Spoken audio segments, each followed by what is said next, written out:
Dragonfly Eyes, written by Wenxuan and translated by Helen Wong. Chapter 1, The Cafe. May looked different from other children. She was different. Wherever she went, silent eyes stared at her from all directions. She would appear a little shy and embarrassed, but inside she would feel a deep swelling of pride. She would rise very subtly onto her tiptoes, push her slender neck forward, and raise her head.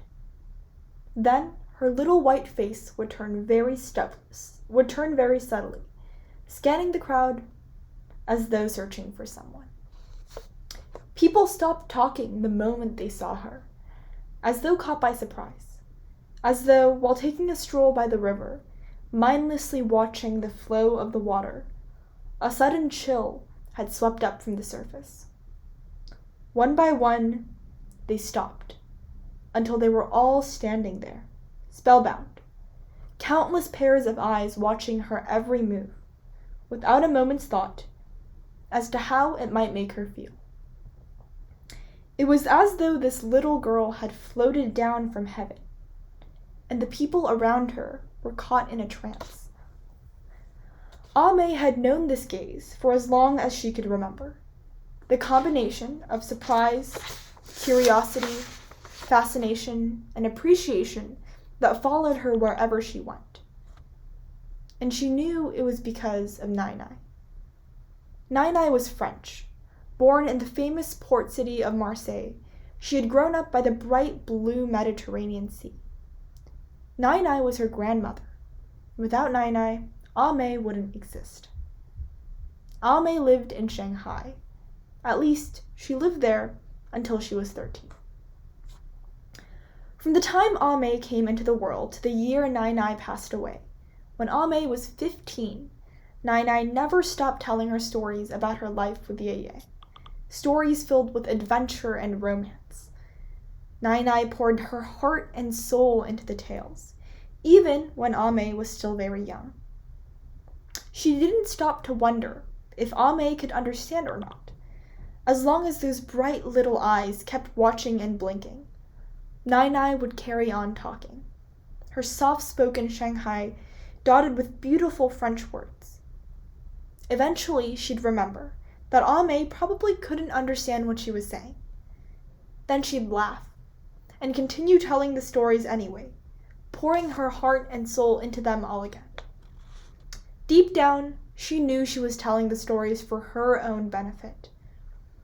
She'd talk as she pushed Ame's prom into Beijing West Road, as she held Ame's little hand while they walked slowly behind the apricot trees.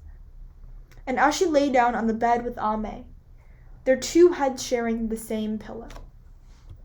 She told the stories in no particular order, and she repeated them too often to count.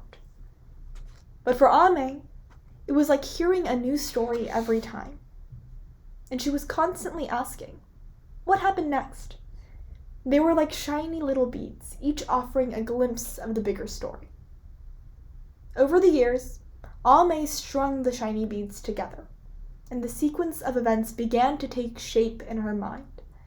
But there were gaps, and it was clear that Ninai was holding back certain parts. As Ame got older, she could guess what they were. She understood, in a naive kind of way, that there were some things Ninai did not feel comfortable sharing with her. She would never forget Ninai's look of embarrassment when those awkward moments arose. Then, Ame would peer into Ninai's deep blue eyes and wag her finger playfully before running it down Ninai's nose. Ninai would pretend to bite at the finger, then pinch Ame's cheeks or hug her so tightly she could hardly breathe. As soon as Ame tried to pull away, Ninai would giggle and let go. Ninai had been in Shanghai for a long time. She belonged there and spoke Shanghainese fluently, but when she laughed, she was French. Du Meishi was born into a wealthy family, a very wealthy family. Their money came from the family's silk business, which reached halfway round the world to Europe. It was Du Meishi's father who had set his sights on Europe, and, to that end, had entrusted the running of the Shanghai business to his cousin, and got on the boat himself. Having traveled the length and breadth of Europe, he finally settled in France and established the European side of the business in Lyon. It had flourished and expanded. His Chinese silk company became well known in Europe, and its products were highly sought after. When Du Meishi was 25, his father had wanted him to join him in Lyon and take charge of the business there. He had refused, on the grounds that he was still grieving for his late wife, who had died of an illness. His father knew that that was not the real reason. It was he who had insisted on the marriage, but Du Meishi had never been happy. He had always been a strict father, but this time he would not force his son against his wishes. He simply turned around and, with his back to Du Meishi, sighed and said, "As you wish." The past few years had been oppressive for Du Meishi. He had felt sad all the time, sometimes even desperate. But he had realized that his old life was over, and was determined now to start a new life. With a friend's help, he cast aside everything from his old life, and, holding his head high and pushing out his chest, he climbed aboard a steamer and became a sailor.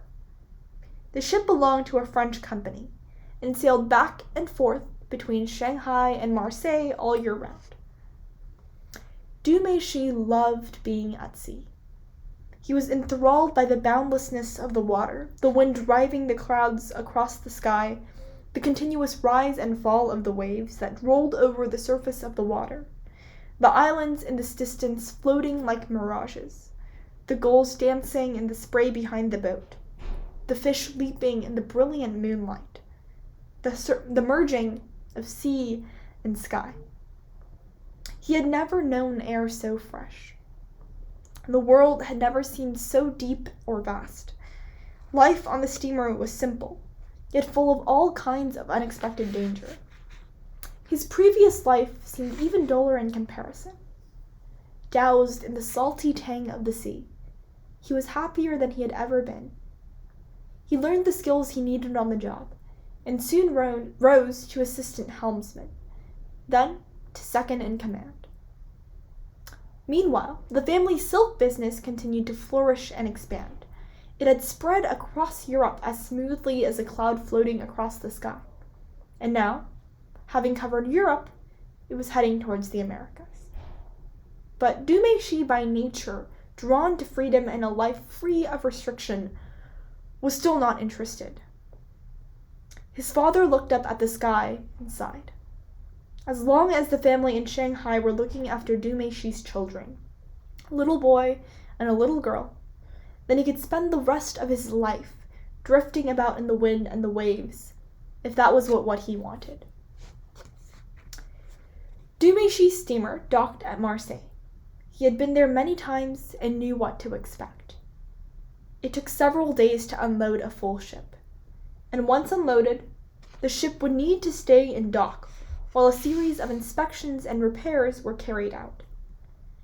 This meant he would have time on his hands and could go and enjoy himself. Marseille is an ancient port, with a history going back thousands of years. There are traces of the past everywhere. They catch your eye, and before you know it, you're caught in a daydream, lost in thought. It happens time and time again, and you never tire of it. The cobbled streets, some wide, some narrow, some long, some short, some winding, some straight, were lined on both sides with little shops selling an assortment of items from all over the world.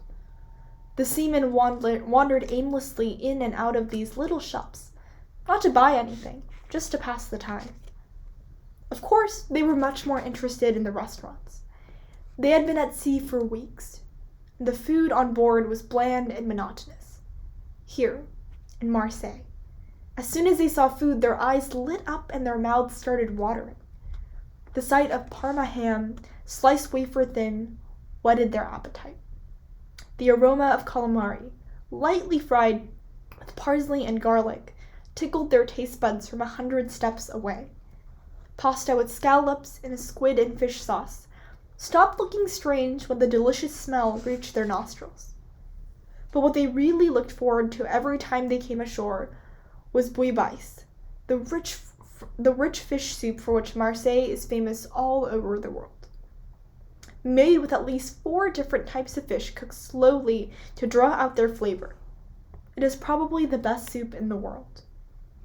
No matter how difficult things get, when people eat bouillabaisse, they feel like life is worth living.